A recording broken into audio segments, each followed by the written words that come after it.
there. Thanks for stopping by. My name is Vicky and I'm founder of Outsourceday.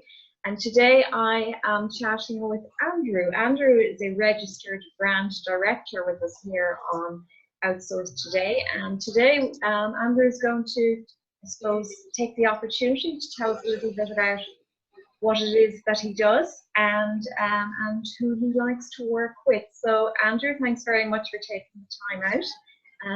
So if you want to tell us a little bit about yourself and what it is that you do as a brand director. Okay, so brand director, it sounds like a fancy term and it's really appropriate. You know, a lot of the surface level appearance of what I do can look like graphic design or can look like copywriting or putting a message together to represent a brand. And indeed, that is a lot of the product that comes from it. And yet, as a brand director, it's really about getting to know the story behind the brand and what it is that's driving that brand. What's the unique value that's being brought to the market? That I have a philosophy, and I like to position it this way: that there's one of you in the business, and for you there is one perfect match client. So your job is to put your message out there in a way that your perfect match client will know that you are the person for them. And that might be any number of criteria. It might be your philosophy, it might be your cost structure, it might be your location. Whatever it is, you know, it's a very general framework in this sense that we say, okay, this is what we need to accentuate in our marketing message. And that's the essence of brand direction. It's finding those key messages. And a lot of the time I'm, as my clients say, drawing it out of them and helping them to express it and putting it down on paper and then really structuring that in a way that it has a hierarchy of information that catches the attention, that pulls in the perfect client and allows them to go deeper and deeper into engaging with the brand. And then when they get to a certain point, they realize that, yes, this brand this is the service or the product that is the best fit for my needs right now. And then I want to do it. That's an important distinction, which kind of goes deep into the theory. It's connecting with people's wants as well as what they need, you know. So that's there's a depth of psychology to brand direction as well, in the sense of, yes, we're helping to build a vision. We're building towards a vision of a business, and we're representing that business. We're working towards that vision by communicating appropriately to attract in the people that we need. And it might be customers or clients, and it might also be collaborators, and it might be other kinds of stakeholders. You know, it's getting our message out there to the key people to help us get where we want to get in a way that, I like the word, resonates, in a way that sits harmoniously with them. And I suppose that's the kind of general overview of what happens when people work with me, is they get to catch on to what is that vision that I'm working towards 12 months, 36 months, 5 years from now. And what do I need to start doing to make that happen? Who do I need to attract? And then we identify those people that we need to attract. And how are we going to attract them? What's in their mindset? What's in it for them? What do they want? And let's put out the message that says, yes, we've got what you want. We're going to deliver what you need. We are the people for you. Okay. So I think that's I think that's the essence of brand direction from my perspective. And I suppose you asked as well how I do it. That's kind of what I do. And the how, then I suppose I touched on some of it there. It's getting that story, putting it into words, and then finding how do we represent these ideas through the mediums that are going to be able to reach and get in front of our target audiences. So a lot of the time now with social media, it's going to be visual, or it might be video, could be a webinar, and we're looking at the kind of media tactics. It's coming very much from a public relations with new media perspective, and it's identifying the channels to our market. Where are they, and how are we going to tailor, how are we going to translate our message to work on that media and be effective in catching their interest. I use a framework, I call it the NECMA, the NECMA framework, and it's about getting noticed, about engaging people, about being credible, huge part of brand, about being memorable, which is usually important. You stick in people's minds, you're recognizable. That's consistency of brand visuals. And then actionable. We need to know what's our outcome, what's the engagement. We're sending out these messages to a certain member of our stakeholders. Let's say it's a potential customer. What's the action? Do we want them to buy from us? Do we want them to subscribe to our email and purchase 36 months from now when they're ready? What's the process looking like? So it's very much brand direction, or working with myself, is about setting a vision and identifying how to frame that vision and put in place all of the strategy and pretty much through myself most of the tactics as well. That will allow us to actually engage with our stakeholders and bring them to us and build what it is that we're building.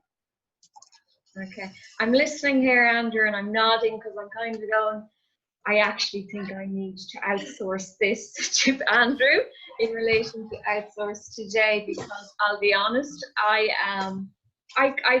struggle a little now in relation to working out how I market the service, because what I'm trying to do is when I think about it, I have two different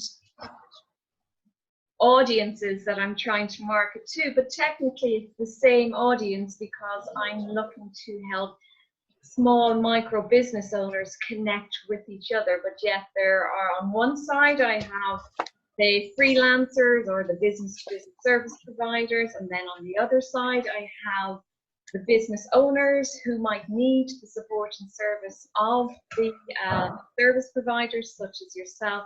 So I do admit that I do struggle with that.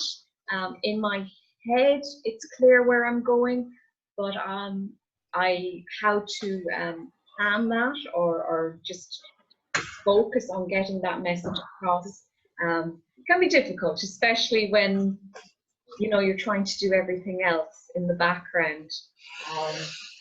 So yeah, I can definitely see how engaging your service would be of huge benefit to businesses out there that need to clarify how their story and what it is that they want their audience to hear about the brand or the product service that they provide.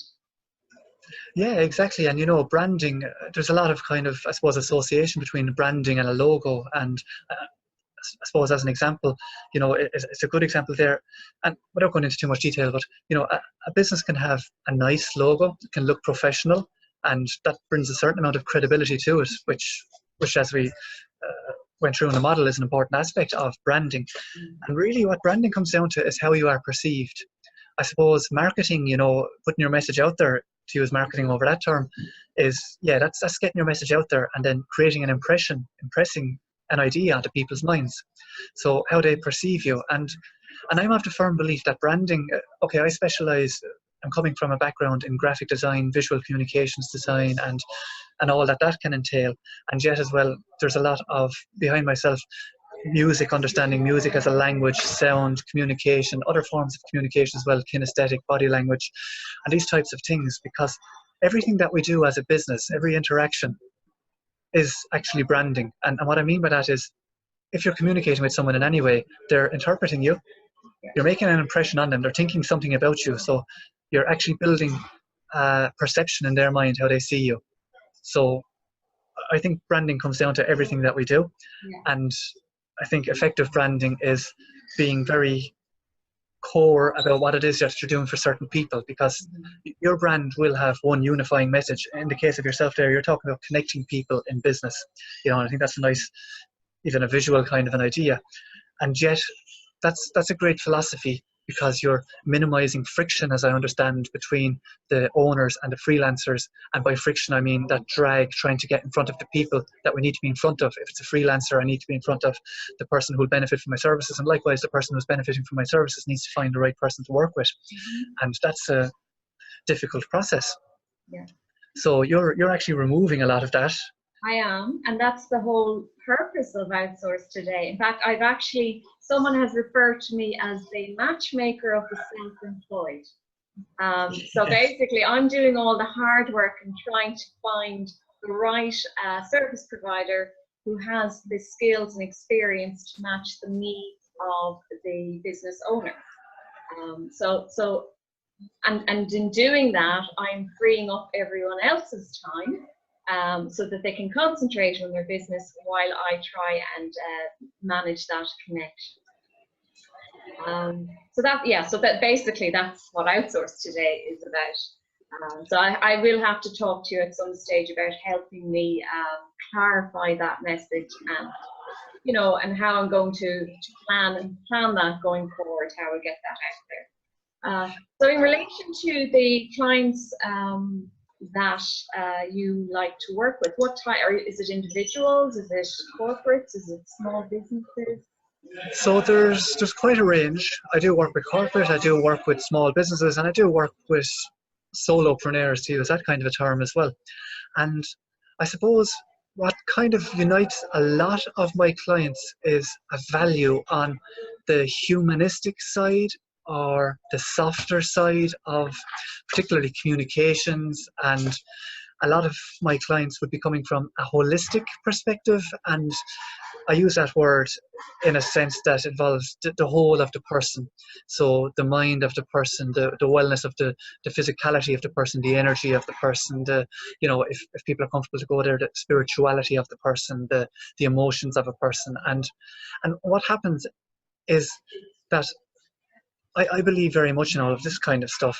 And I find that I usually attract to my services clients who are in this, possibly coming from a similar type of a philosophy, or they're involved in the business somehow. So a lot of my clients happen to be in the spaces of therapeutics, so psychotherapy, and as well as that, there's people in the personal development space like business and life coaching. So there's a very clear focus on helping the person to develop in these areas, and they're grounded in a holistic viewpoint. And as well, I do work too with universities, and I train entrepreneurs, and with those persons it's about connecting, like what we spoke there, training people to not only understand how to get their message out, what it is that they need to be saying, but also giving people in the startup who might even be struggling with the budgets to outsource but have maybe time to put things together, to give them the tools that they need to set an effective brief and to go about actually using their own intuition and creativity to start articulating concepts. And this kind of work, it's quite akin to the education space and the personal development. So it's all in or around this space that I find I do my best work with for clients. And one of the key reasons there is, while I can apply my skills and frameworks to help anyone to get their story out there in a way that will work, I do service clients in other areas as well, for example, construction or related topics there that might not value so much the humanistic side of things. We still know what's important to the end user. And what I'm getting across here is the people who I do my best work with are really, they're the people that I connect with. They're the people who I could actually be a customer of their services if it is about, for example, personal development or inspiration or some sort of helping people to be their best self. That's kind of a common theme actually that comes through a lot of my stuff. And yeah, I think people in this space can really get a great service from me, as well as people might come from different spaces and they will get a great service. People that come to me do get a great service. And yeah, I think I'm probably more valuable to people who are coming from the softer side of things, as I mentioned, whether that's in philosophy or the industry themselves. And yeah, I think they feel a better connection, and it's actually easier for me to put my energy into it and to get the energy of it and get in harmony with it and actually do more than simply translate a message. I find that I'm actually involved in product development, in developing of how are we going to execute this event, if it's a launch of something, and really engaging more deeply. And that's because I can understand the client's message, and also I have a natural affinity with the client's customers, which is a lot of the time I can relate very closely to them. So, and likewise, say for example with yourself, or I can relate to being a freelancer and relate to being a business owner, outsourcing things. It's very easy for me to understand. So I suppose that's probably a key message there, for anyone who's watching this and thinking about hiring a brand director or someone, brand consultant, to work with them. I think one of the key things is that you can hire somebody not just who's an expert in the field, but somebody who gets what you do and who actually connects with it and has a certain amount of affinity. The closer they are in harmony with what you do, I believe it's the case with myself, and I think it's going to be across the board in many cases, that the closer they are in harmony with what you do, the more benefit and more goodness they can bring to it, and the happier they're going to be to do it. That's the kind of, I suppose, the person bringing service as well. So yeah, and do you know what? Like, I mean, I suppose we're probably similar in the sense that we are of service. We want to give a service to others, and at the end of the day, people buy from people. You have to have that connection. You have to have that understanding, and obviously, a huge element of trust. And It is. It's about building relationships. And yes, this platform, what I'm doing is it's an online platform, but I'm also trying to bring the human element to it by connecting with everyone in advance of them being accepted onto the platform, but also with small business owners. You know, I take the time out to connect with them and get a feel for where it is that they need support in their business. And what I'm also learning is that a lot of small business owners, they're actually afraid to go look for that support because they don't know how to phrase it or ask for it, and they don't want to come across as someone that doesn't know what they're doing in their business. So what I do is, you know, I help them clarify where they need support in their business, and then I go off and actually do my best to try and find that right support for them. Yes. So it's all about providing a service, and I think when you connect with businesses that are relevant to who you are as an individual, it makes it a lot much easier to support them and provide, and because we all want to help. You know, you want to see that business or your client do great work because that's a reflection on who you are and what it is that you've brought to the table to help them get there. So that's my little input. So before we finish off, Andrew, I suppose, is there 3 tips maybe you would give to a small business that they would need to consider before even picking up the phone or connecting with you through Outsourceday? What is it that they need to come to the table with to help you give the best service you could possibly give? Well, I think the first tip that I would give is to come with an open mind. And a lot of people, particularly people who are self-employed or are growing their own business and feel a certain connection and ownership over their brand and what they've built, they can have a deep emotional connection with what they've done so far, and there might be something in place. It might be a color, it might be a logo, it could be a name of a business, and a lot of the time that can have a deep emotional connection for the owner of the business, and yet out in the market it might be causing confusion and friction amongst the stakeholders. So and that's just kind of giving a little bit of grounding to the point. What I suggest to get the most out of working with a brand consultant, brand director, is to come with an open mind and to appreciate that what you're doing when you're doing branding exercises is not for you as the owner. It comes from you as the owner. It's, you know, the closer it is to your values and an authentic representation of what you bring to people, then the better it's going to be when it does attract in the right people. And yet at the same time, to attract the right people, we have to get into their mindset. Where are they at, you know? And if it's a name that has a deep, I know I'm going on about that example, I think a lot of people might be able to understand it. If the name has a connection with the owner of the business, but not with the market, then perhaps, and I'm not saying that everyone who comes to me has to change their name, or that even people would have to, but just to come with an open mind and say, okay, I'm coming to get a framework. I'm coming to get some perspective on how what I'm putting out into the market is functioning, to get some feedback on that, and I'm looking to get feedback on how I can improve it. So I think it's important to come with an open mind, to be willing to take the feedback of how things are, and to be able to look at it objectively and think, okay, I have certain goals for my business, I want to achieve certain things, and certain things that I'm doing might be hindering that, might be causing friction, and maybe I need to at least be open to consider what is the cost benefit analysis, or the opportunities, the threats, you know, the strengths and weaknesses of doing things a certain way. That's probably the number 1 tip I'd give, and I appreciate I've saying that, but essentially to come with an open mind, strengths and weaknesses of what's going on in your brand, and how that's resonating with the market, and how it's going to serve you in getting your business to where you want it to be. That would be my first tip, summarised quite succinctly there. Just, I know we're going to be on video and we were aiming at 5 minutes. We've been speaking for quite a while more than that. So. And the second tip, I did note down a second one as well. I want to see now if it's something that I didn't cover already with you.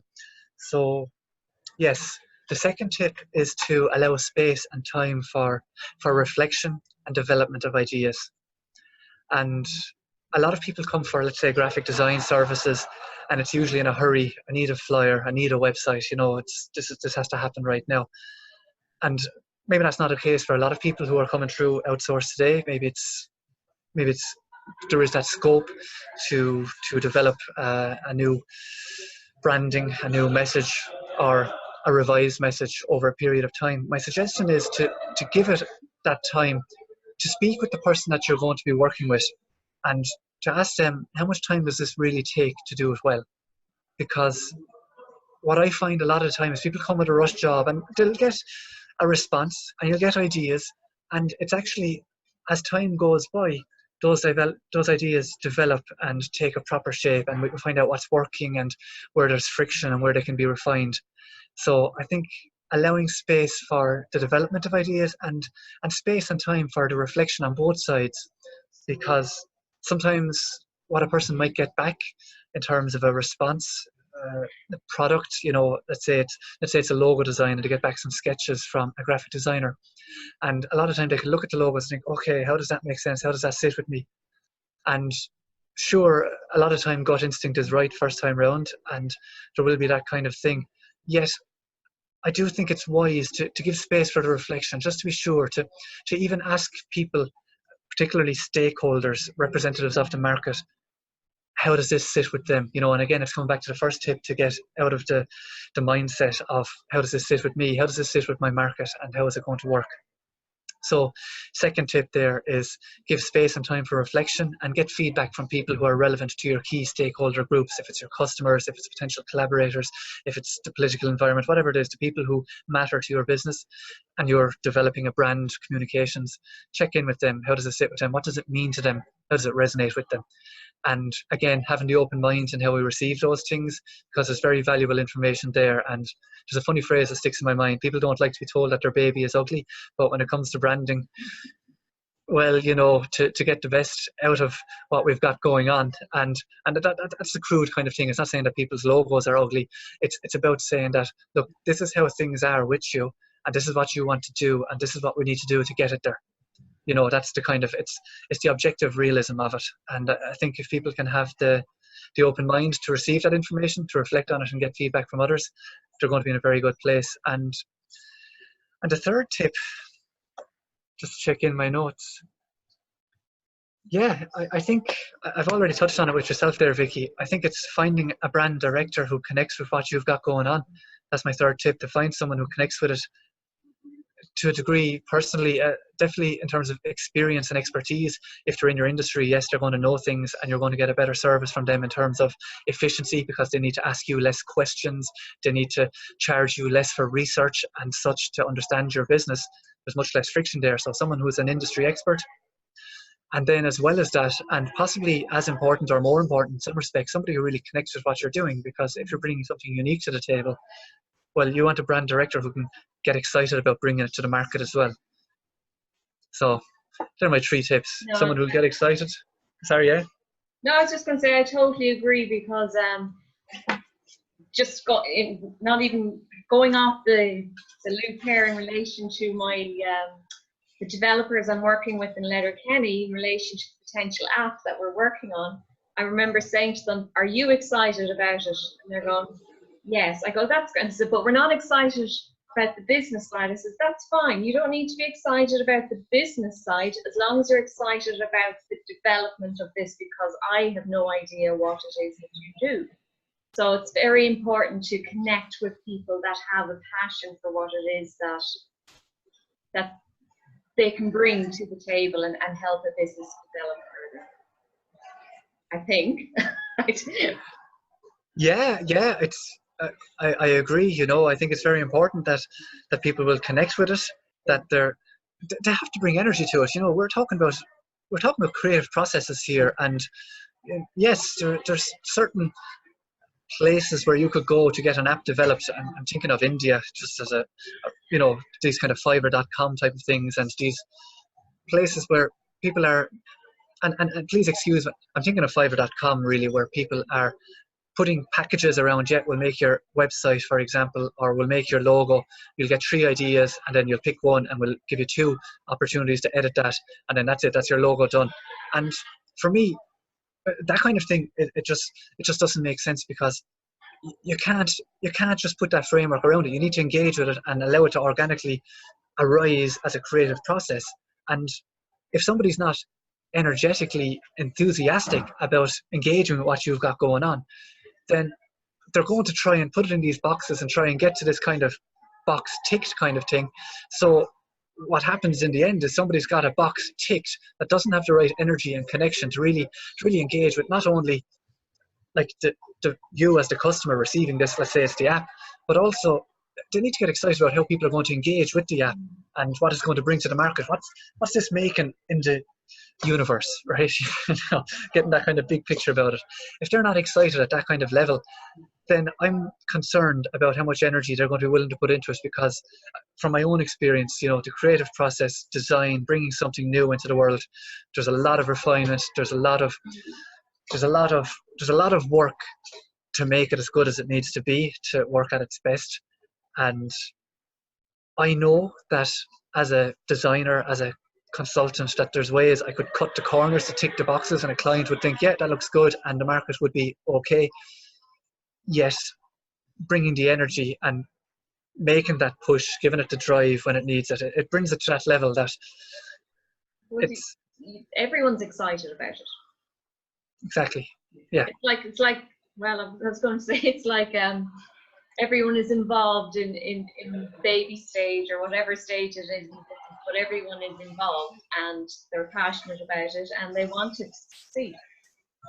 So it's important to find those people and to connect with them. And the way I look at Outsourceday, it's really about trying to build an online tribe to a certain degree of people that are passionate about what they do, and they do it well in a way that it'll support those that they work with. So and on that note there, I think there's a little bit of tension in if you're okay to speak about it now, the Outsourceday, just a little reflection on it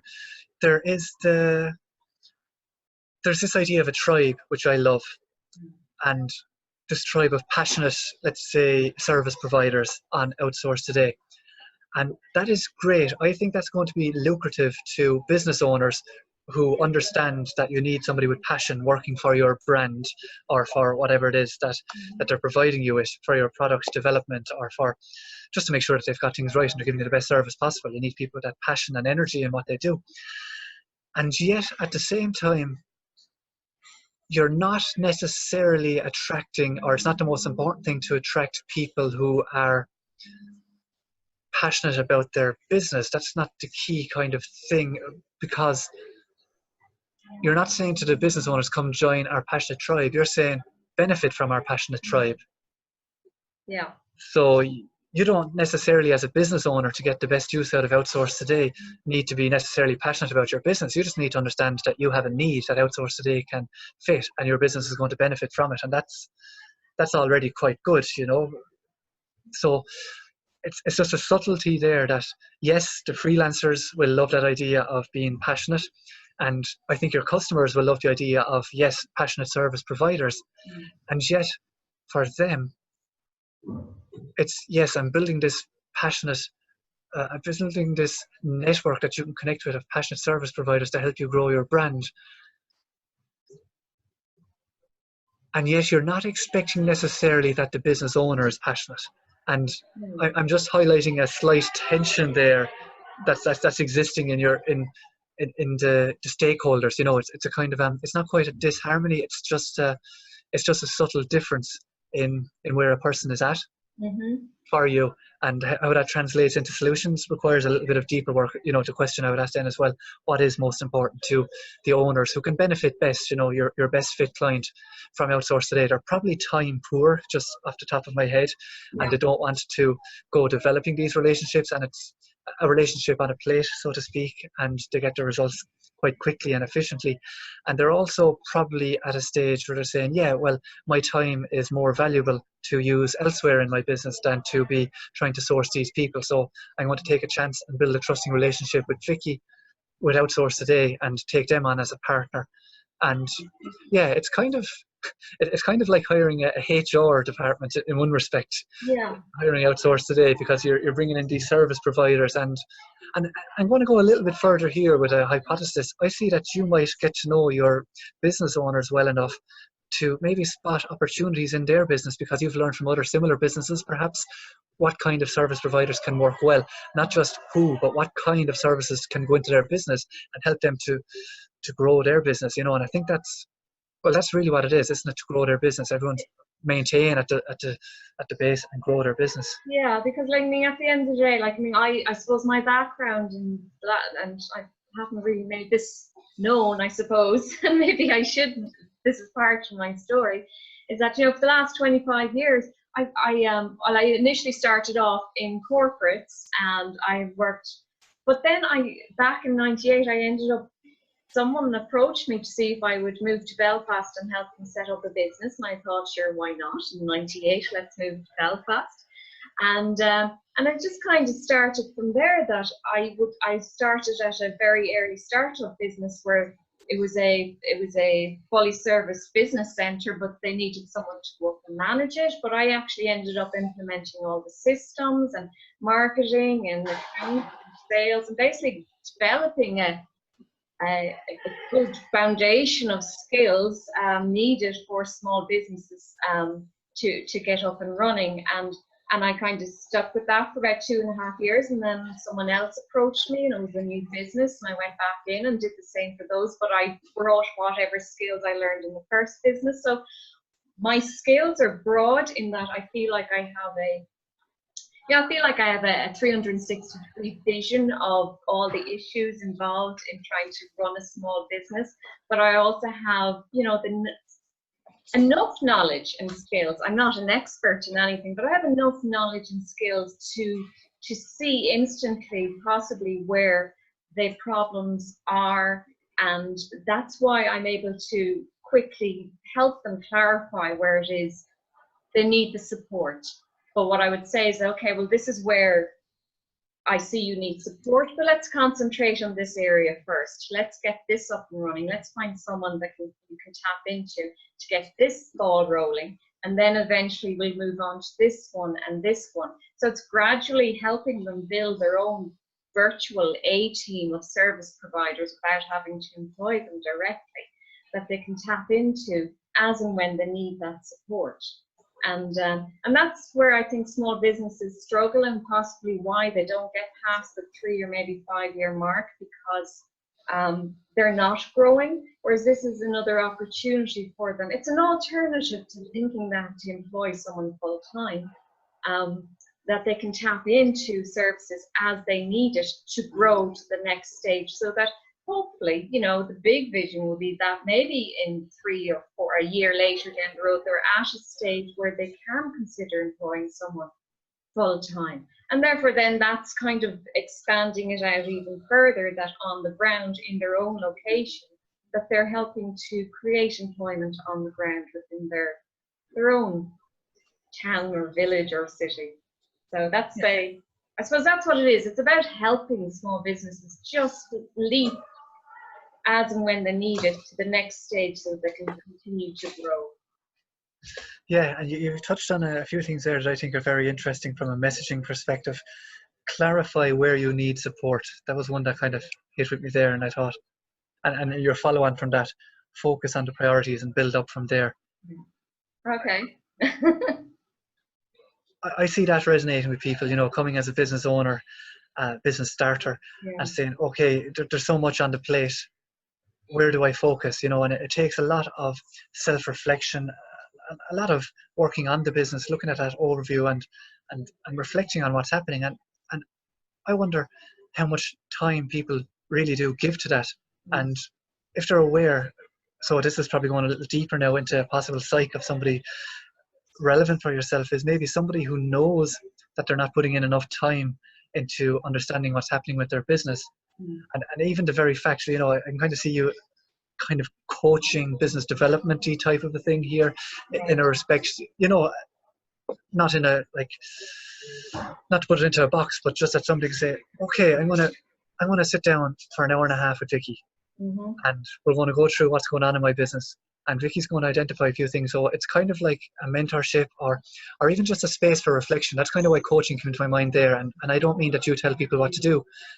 When I say coaching, I always think of it as you give people some questions and they give the answers to you. And sorry, I'm not trying to put too much labeling around this.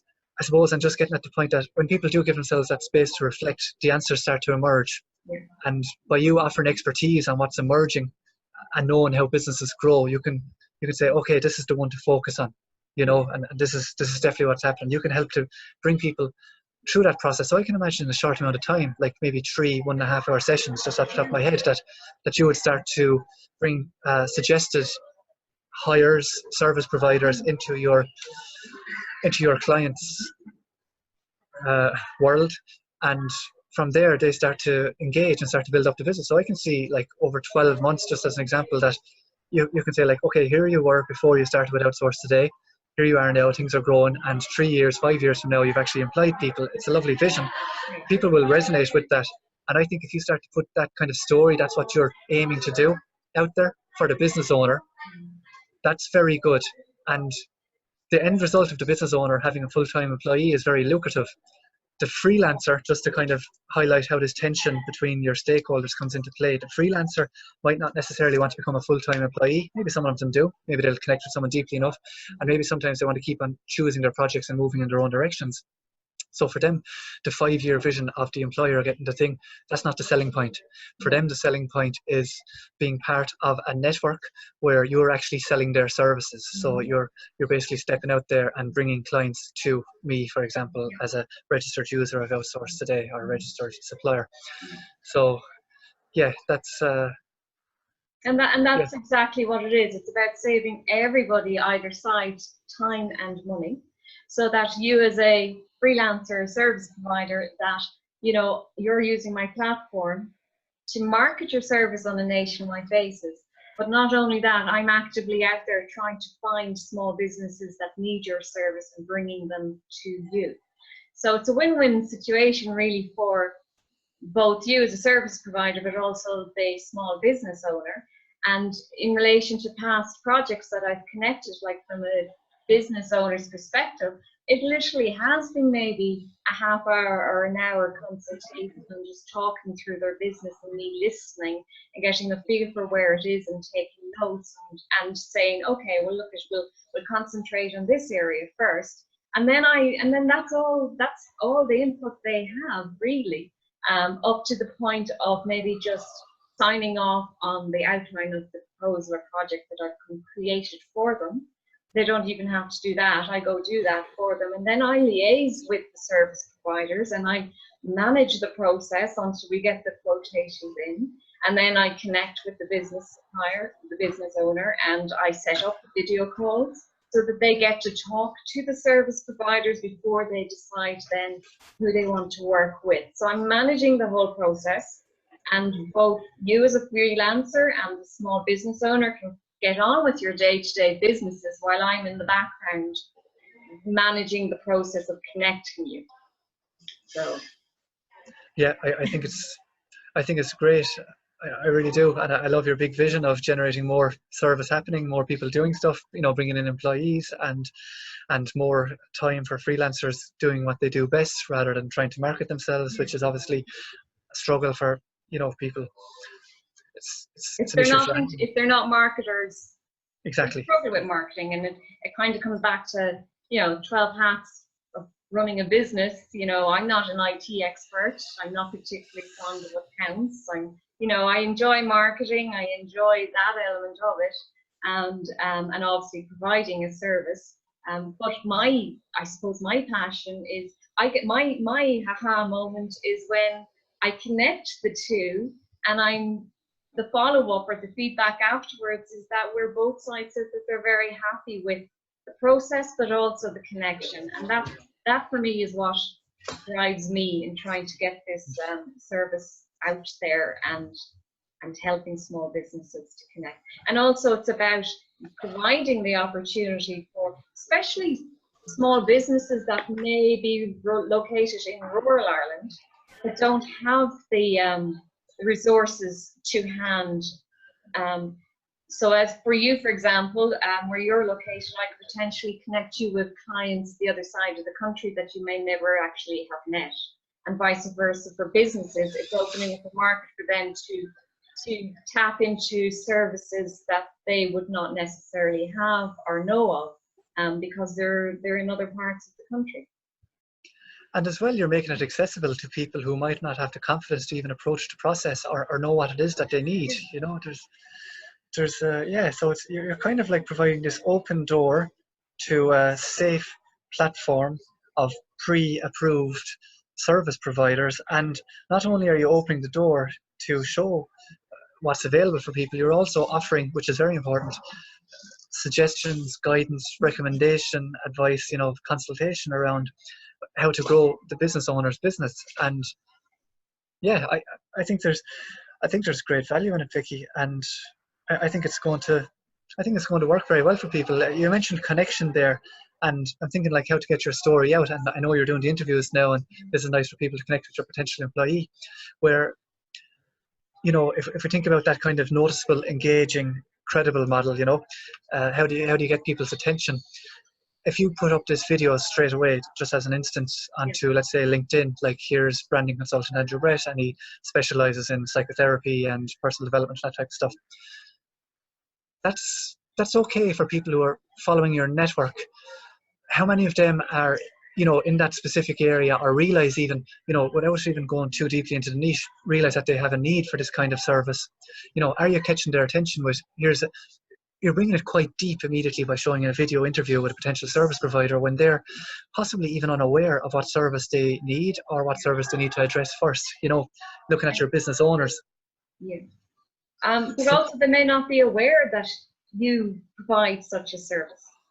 You know, that there is these service providers out there that actually can support and work with them, because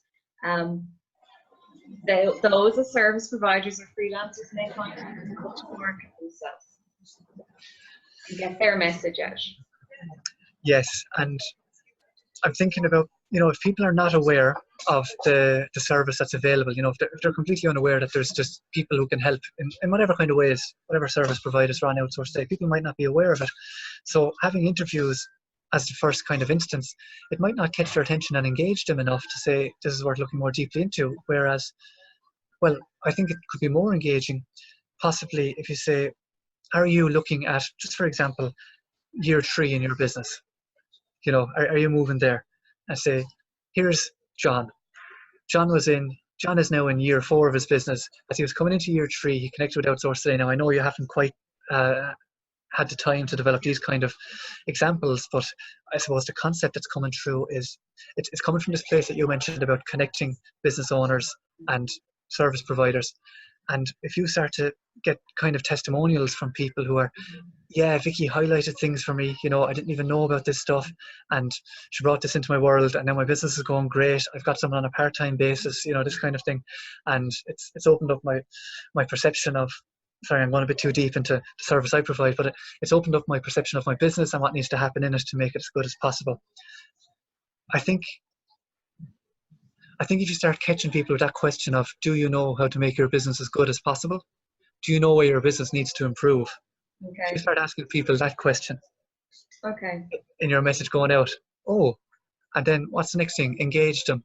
Well, here are some things that might be relevant. You might send out a kind of a broad thing. It could be accounts management. It could be marketing. That's one possible way of engaging them a little bit. Or maybe stories that say, you know, that kind of testimonial stuff. If you've got the business owners, I think if you've got the business owners speaking to business owners, it might be more relevant in the early days for early customers to understand how you help them, how Outsourceday helps them, before how service providers through Outsourceday help them. Yeah. Well, I've gotten written testimonials, so maybe I should go back to those now and start doing the short interview, just to give them an opportunity to explain how I worked, how they benefited from what I provided them as a service. How they benefited from that, and as well how they benefited from the process of learning what they didn't know about their business. If that makes sense, if that's relating to some of your testimonials. Yeah. Because I think it's probably important to catch people there's probably a few different points within your stakeholders of business owners. One of them might be they're unaware of how to improve their business. Another one might be they're aware of the need within their business, but they don't know how to go about sourcing the supplier. You see? Yeah. So you've got two different types there. So depending on where they're at, there's a different message going to catch their attention more readily and engage them more deeply. So a little bit of educating how Outsourceday can help businesses in a broader spectrum, and then more specifically how the process saves time, and the I suppose the more practical, maybe not more practical, but the aspects of, look, you know there's a need. We've introduced you to the fact that you need to learn more about how to make your business better. Now, not only have we educated you, we're also going to make the process of filling those needs easier. This is the value of Outsourceday. Yeah. You know, so you've got those two kind of levels of it, and yeah. And that's probably why I'm finding it difficult to work out how to market the service, because in my head I have those two messages going, you know, and so yeah, I think I'll definitely be in touch with you, Andrew, directly to help clarify that. So look, I won't keep you any longer. Thank you so much for taking the time out. It was actually a pleasure to chat with you, and you know, hopefully maybe even in having this conversation, businesses will have a better idea of what it is that I am providing, and we might have just hit the nail on the head here by doing this interview. But thanks so much, and on that note, I'll let you go, and I look forward to helping you connect with businesses throughout the country that need your support, and we'll be in touch. Okay. Vicky, thank you very much indeed. Okay, it's been my pleasure as well. Very glad to have been on the call with you today, and we'll look forward to hearing from you again. It'll be my pleasure to help you further, and gratis. So let me know as you're clarifying your message and stuff, if you want to bounce ideas off me or whatever. I think you have my number and you have my contact details, and we can pencil in a 30-40 minute call, no problem at all. Trash through stuff. Okay, thanks, Andrew. You're welcome. Bye. Right.